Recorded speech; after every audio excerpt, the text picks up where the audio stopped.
Move like a Cadillac. Staying like a beaver.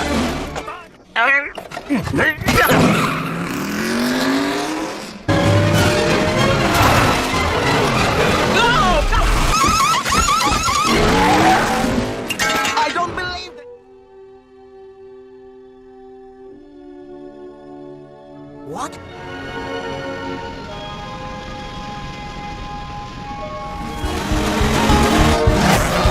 ये तो alien spaceship है।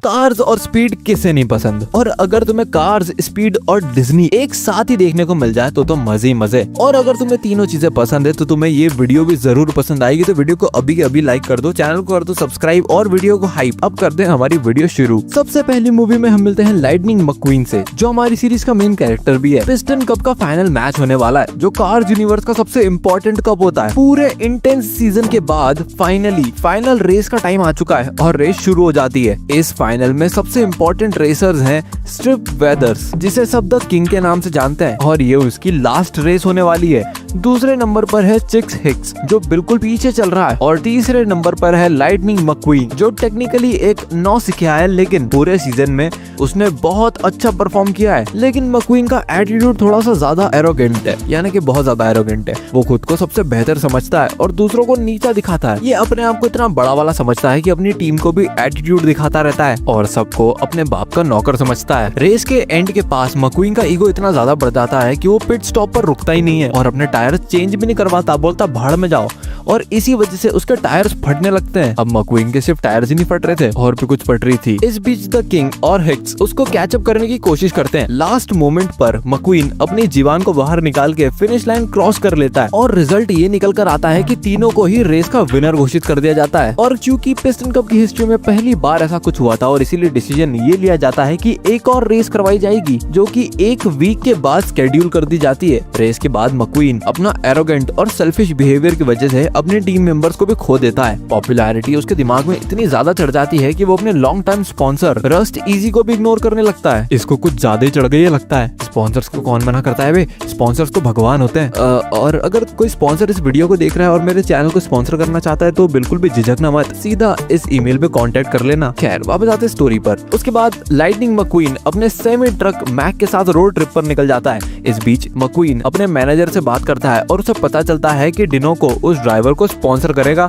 जो नेक्स्ट रेस जीतेगा। मक्वीन ऑब्वियसली ये स्पॉन्सरशिप चाहता था और इसीलिए वो थके हुए मैक को बिल्कुल भी आराम नहीं करने देता और उसे ड्राइव करते रहने को बोलता है। लेकिन रास्ते में कुछ गैंग मेंबर्स मैक को घेर लेते हैं, जिसकी वजह से मैक थक कर सो जाता है और ट्रेलर का टेल गेट खुल जाता है। इसी दौरान लाइटनिंग मक्वीन रोड पर गिर जाता है। हॉर्न्स की आवाज से मक्वीन जाग जाता है और एक ट्रक को देखकर समझ जाता है कि वो मैक है। वो उसके पीछे भागने लगता है, लेकिन जल्दी उसे पता चलता है कि वो मैक नहीं है। इसी चेज के चक्कर में मक्वीन रोड छोड़कर रूट 66 हाईवे पर पहुंच जाता है और फुल स्पीड से ड्राइव करता है। उसकी हाई स्पीड की वजह से शेरिफ जाग जाता है और उसका पीछा करने लगता है। शेरिफ को देखकर मक्वीन पैनिक कर जाता है और रेडिएटर स्प्रिंग्स नाम के एक छोटे से टाउन में बहुत ज्यादा राड़ा मचा देता है। इतने से मक्वीन का पेट नहीं भरा तो उसने सारी रोडें भी तोड़ डाली। अगली सुबह मक्वीन को कोर्ट में ट्रायल के लिए ले आया जाता है। वहाँ उसको डॉक हंटसन के सामने प्रेजेंट किया जाता है। डॉग तुरंत चाहता है कि मक्वीन को टाउन से निकाल दिया जाए क्योंकि उन्हें रेस कार्स बिल्कुल भी पसंद नहीं। लेकिन मक्वीन की लॉयर सैली सजेस्ट करती है कि मक्वीन को टाउन में रहकर रोड रिपेयर करना चाहिए और कोर्ट इसी डिसीजन को एक्सेप्ट कर लेती है। अब मक्वीन को रोड दोबारा बनाना पड़ेगी, लेकिन मक्वीन ये काम नहीं करना चाहता और वहाँ से भागने की कोशिश करता है, लेकिन वो गैस खत्म होने की वजह से भाग नहीं पाता और मजबूरन एस्फाल्ट डालकर रोड रिपेयर करना चालू कर देता है। और यहीं पर उसकी मुलाकात होती है मेटर से, जो एक पुराना टो ट्रक है। धीरे धीरे मक्वीन और मेटर दोस्त बनने लगते हैं। दोनों मिलकर ट्रैक्टर काउस को भी भगा देते हैं और एक छोटी सी एडवेंचर पर भी निकल पड़ते हैं। अपने पावरफुल इंजन की हेल्प से मक्वीन सिर्फ 1 घंटे से थोड़ा ज्यादा टाइम में रोड कंप्लीट कर देता है। लेकिन उसने काम जल्दी जल्दी किया होता है और इसीलिए रोड सही से नहीं बनी होती। मक्वीन प्रोटेस्ट करता है और कहता है कि उसने काम फिनिश तो कर दिया ना और अब वो जाना चाहता है। तब डॉक हडसन उसे एक ऑफर देते हैं, अगर मक्वीन रेस में डॉग को हरा देता है तो वो उस टाउन को छोड़ सकता है, लेकिन अगर डॉग जीत गए तो मक्वीन को रोड दोबारा से बनाना पड़ेगी। मक्वीन इस बात पर हंस देता है और तुरंत रेस एक्सेप्ट कर लेता है, क्योंकि उसे लगता है कि वो तो एक रेसिंग कार है ना, ऑब्वियसली उसका काम ही है। रेस शुरू हो जाती है, लेकिन डर्ट ट्रैक पर मक्वीन एक कॉर्नर नहीं ले पाता और कंट्रोल खो देता है। वो एक सीधा कैक्टस में जाके भरा जाता है और डैमेज हो जाता है। इसके बाद वो अपनी गलती एक्सेप्ट करता है और रोड दोबारा तोड़कर उसे शुरू से सही करने की कोशिश करता है। काफी स्ट्रगल के बाद फाइनली सुबह तक वो रोड प्रॉपरली रिपेयर कर देता है। फिर वो तुरंत उस डर्ट ट्रैक वाले कॉर्नर को वापस से ट्राई करता है जिसे वो पहले नहीं ले पाया था, लेकिन फिर से फेल हो जाता है। और तब डॉग हडसन उसके पास आते हैं और कहते हैं, अगर तुम लेफ्ट की तरफ इतनी स्पीड से जाओगे तो तुम खुद को राइट की तरफ टर्न कैसे करोगे? पहले तो मक्वीन कहता है कि ये क्या डैश डैश मचा रहे हो, लेकिन जब वो इस टेक्निक को ट्राई करता है तब भी फेल हो जाता है। इसी बीच मक्वीन सैली जो रेडिएटर स्प्रिंग्स की लॉयर है उसके साथ भी काफी ज्यादा टाइम स्पेंड करता है और धीरे धीरे रेडिएटर स्प्रिंग्स की लाइफ की आदत डालने लगता है। इसी दौरान उसे पता चलता है कि डॉग हडसन एक लेजेंडरी रेसर रह चुके हैं और उन्होंने कई पिस्टन कप्स भी जीते हैं, लेकिन एक टेरिबल एक्सीडेंट के बाद उन्होंने रेसिंग छोड़ दी और अब उनके लिए वो ट्रॉफीज सिर्फ एक खाली बोल की तरह है। मक्वीन को ये भी पता चलता है कि एक टाइम पर ये टाउन बहुत बिजी हुआ करता था, हर कार यहाँ से गुजरती थी, लेकिन जब से स्टेट हाईवे बन गया है तब से कार सीधा उस हाईवे से जाने लगी और रेडिएटर स्प्रिंग्स ऑलमोस्ट खाली हो गया। लंबी स्ट्रगल के बाद मक्वीन फाइनली पूरी रोड को रिपेयर कर देता है और इस प्रोसेस में वो टाउन के लोगों के साथ और ज्यादा स्ट्रॉन्ग फ्रेंडशिप डेवलप कर लेता है। अपने मक्वीन की वजह से रेडिएटर स्प्रिंग्स में कई सालों बाद से खुशियां फिर से लौट आती हैं, लेकिन रेस से कुछ ही दिन पहले अचानक रिपोर्टर्स का एक बड़ा ग्रुप रेडिएटर स्प्रिंग्स आ जाता है और उन्हें पता चलता है कि लाइटनिंग मक्वीन यही है और ये इन्फॉर्मेशन किसी और ने नहीं बल्कि डॉग हडसन ने दी थी। मक्वीन को तुरंत वहाँ से ले जाया जाता है और रेडिएटर स्प्रिंग्स छोड़ना पड़ता है बिना प्रॉपरली गुड बाय किए। उसके बाद टाउन फिर से शांत हो जाता है और फिर आ जाता है रेस का दिन। रेस के दिन रेस शुरू हो जाती है ऑब्वियसली, लेकिन लाइटनिंग मक्वीन का दिमाग नहीं लग रहा, उसका सारा दिमाग तो रेडिएटर स्प्रिंग्स में है।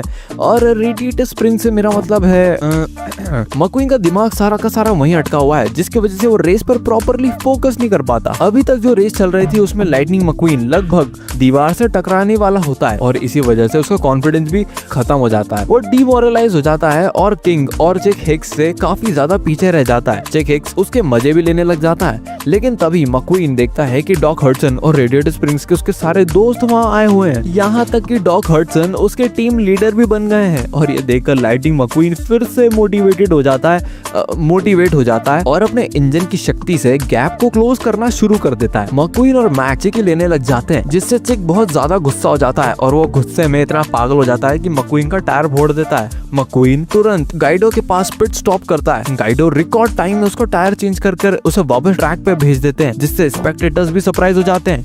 रेस के फाइनल लैप में चिक मक्वीन को ट्रैक से बाहर पुश करने की कोशिश करता है, लेकिन मक्वीन डॉग हडसन की टेक्निक का यूज करके सबको सरप्राइज कर देता है और इस तरह से वो लीड ले लेता है। तब चिक हिक्स बोलता है कि वो थर्ड प्लेस पर फिनिश नहीं करेगा। इसी चक्कर में किंग का बहुत बड़ा एक्सीडेंट हो जाता है और किंग बुरी तरह से क्रैश हो जाता है। ये देखकर मक्वीन को डॉग हडसन का एक्सीडेंट याद आता है और इसीलिए वो फिनिश लाइन पर पहुंचने के बावजूद भी रुक जाता है। वापस मुड़कर किंग की हेल्प करना शुरू कर देता है। इस दौरान चिक हिक्स चैंपियन बन जाता है और बहुत खुश होता है, लेकिन पूरे ऑडियंस का अटेंशन अभी भी मक्वीन पर है।